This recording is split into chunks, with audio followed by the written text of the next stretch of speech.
It's Digimon time! Hello and welcome to another figure review. Today we're going to have a look at the SH Figuarts Angewomon figure from Digimon. And oh my god, this is nostalgia pure for me. I'm not the biggest Digimon fan these days, but when the series first hit, when the anime was first shown, I was hooked. I was all into it. I love the designs, even got like the old school cards back in the day. And this character has been on my bucket list ever since then. I got like certain Digimon characters like War Greymon, Metal Garurumon, but I always thought to myself, one day I want to have an Angewomon. And now we're finally here, so I'm super excited that SH Figuarts finally delivered. So let's have a look at the figure. First and foremost, I gotta say I am impressed that the figure does stand on her own, considering of all the wings and whatnot. Doesn't have the tightest stand, but still can get her in a pose. Probably not an action pose. That's just gonna be a little bit too heavy on the wings and whatnot. Size of the character, 15 centimeters to the top of the head, which means we are going up to close to 6 inches. And as for the wingspan, if we have this all like spun out, that's like almost going up to 9 inches side to side. If you're really getting in like a neutral pose, and 40 centimeters, that would be like 21 and a half, a little over that. Size comparisons. Here's Jolter, the SH Figuarts Son Goku, Naka Michelangelo, the SH Figuarts Metal Garurumon, War Greymon, this weird unlicensed Dukemon X, and Darkseid. For your overall look and detail, it does capture the look of the figure. The one thing I look at it and I think I could have maybe used some shading, but then again, maybe that would have like take away some of the pure bright colors that we have on here, and that might be the idea, so I'm fine with it. But let's look at the helmet. I'm recording this with my phone. I'm trying out if it's better than the camera, but we have some metallic on the helmet. Have the wings that are sticking out, which are super duper fragile. I wish they would have maybe done a little bit more softer plastic on this one, because that is just primed to break off if this figure ever takes a shelf dive. And we have the mouth, which has like a little bit of a shy smile. Also, the white in there is a little like pearlescent, like it is shiny somewhat, a little bit glossy. And then we have the boobs with the gold. The gold is really sticking out, especially since you have all this kind of more plain white, and you have like bam, not only that it's the boba, but also that's metallic. And then you have the rings also here have a little bit of issue with the paint. It doesn't line up completely. Let's look at the back real quick. We have the hair going down just straight blonde, really bright color. Doesn't look super duper clean with the cut-ups over here, and I'm saying that because at the price point this figure is expensive, but whoo, she's got cake for days. But yeah, that's lovely looking. Although, once again, I feel like there is a little bit of a color difference between the top and the leg. As you can tell, this one's a lot brighter. Also have the entire pink, what do we even call this, scarf that goes around, which is soft plastic. But there is the first problem I have with the figure. That is really dragging her down. You can try to pose her, but as you can tell, if you really want to get like certain action poses, this always drags it down because it's fairly heavy. On the other hand, I'm wondering, like, well, if you would have made cloth out of this, it would have looked weird, and I don't know how they would have done the lower part of it. So as such, the figure gets dragged down by this, considering, like, I really thought it would be the wings, but the wings, I feel like those are a lot lighter. So, I don't know. It's weird. Also, joints itself could be a bit tighter, especially in the feet. I did get her in a standing pose, but really, if you push a little bit on it, it just kind of goes all over the place. So that's a little bit of a bother. But yeah, other than that, we have the thighs with the belt buckles over here. Have a little bit of a curve, a little squish in the thighs, which is pretty nice. And some more gold down to the shoes, the zippers. I mean, it looks beautiful for the most part. I don't really have much issues with the paint job. And the look, definitely, especially with the wings. It looks nice, it looks completed, and I think we can get some cool poses out of it. So let's have a look at the articulation. Starting off with the head, you do have a little bit of shifting back and forth in there. Does also tilt side to side and would go all the way around, but obviously it's blocked because the hair in the back. It does have a little bit of a curve, so you can get something out of it. And let me see.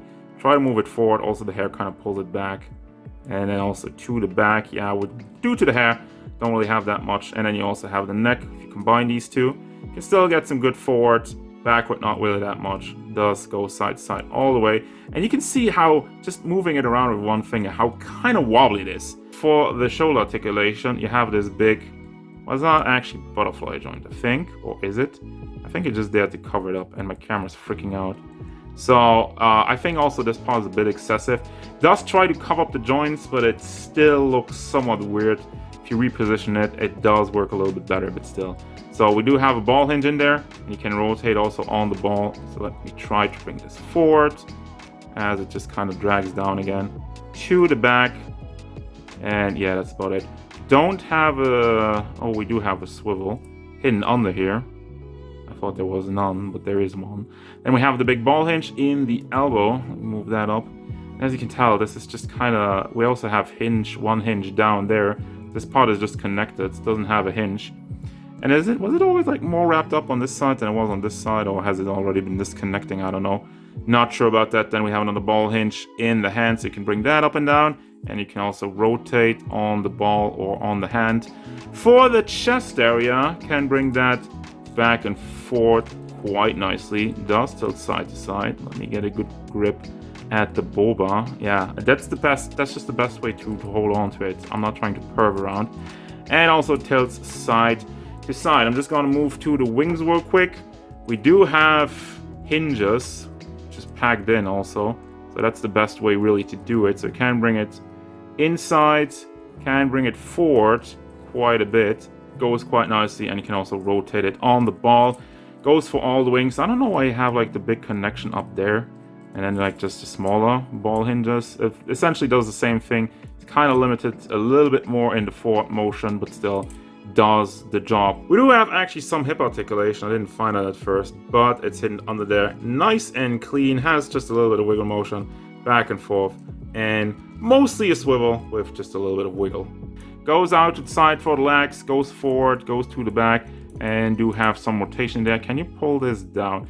Yeah, you have this shifting hinge, so you can bring this down for some more leg poses. Doesn't look natural, but hey, more articulation means more fun. Then we have the double hinged knees, which looks horrible. This like reminds me of Playout Sky back in the day when I was still collecting those. And it's nice that you have a double hinge, but you should have had some kind of proper kneecap on there, so that's not great for the foot. It is on a big ball hinge, so you can bring that back and forth, and also does tilt side to side.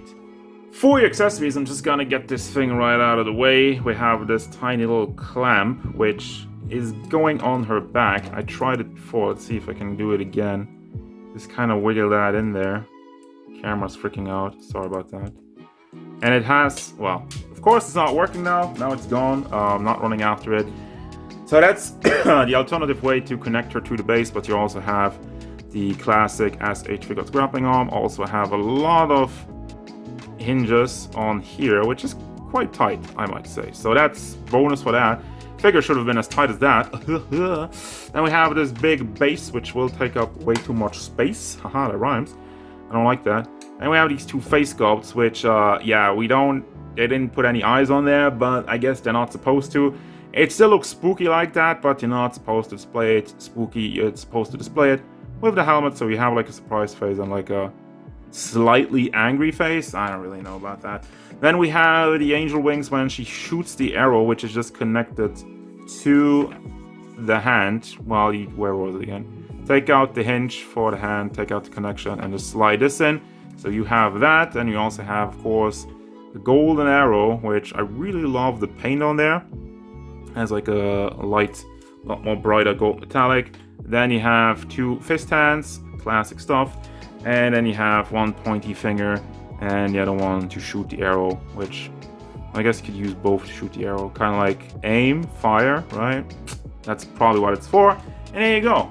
Final thoughts. As you can tell, this is a beautiful piece, which is plagued by some unfortunate issues. Yes, I'm trying to keep this hand up so it does aim with the arrow, But as I was mentioning earlier, the scarf keeps dragging it down, so it does limit the articulation. I wish the joints were stronger.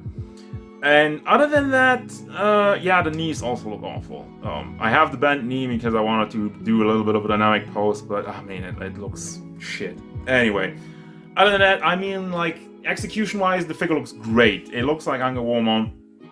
You have the bright colors, very pure looking with the white and whatnot, and I didn't have any big issues with the paint itself. There were some things which didn't line up completely, but for the most part, it's good.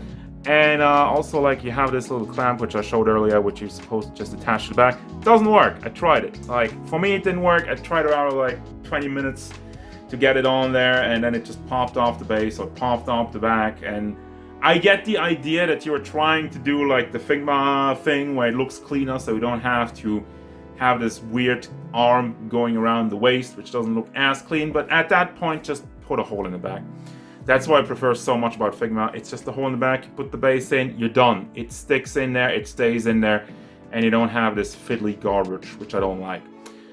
Finally, I'm getting to the point where the price point, yeah, this figure clocks in around like, what, 110, 130 bucks? It goes over 100 bucks. I think no matter where you're getting it from, you have to add shipping and customs and whatnot. But at the price point, I wish the execution was a little bit better. I wish they would have found a way to lighten up the scarf a little bit. Maybe use like softer plastic or like maybe a little bit more rubbery. I don't know. It's really dragging it down, and for freaking just tighten up those joints, really. So do I recommend this one? I think only like for really hardcore fans who want an Angewomon in their collection, which like I'm saying, I've been waiting on this one, so I don't regret it, but I wish it was a bit cheaper. That's gonna do it, guys. As usual, thank you very much for watching. Don't forget, if you enjoyed this review, hit it up with a like and subscribe to the channel so you can stay tuned for more figure reviews, card game stuff, and whatever Angewomon wants.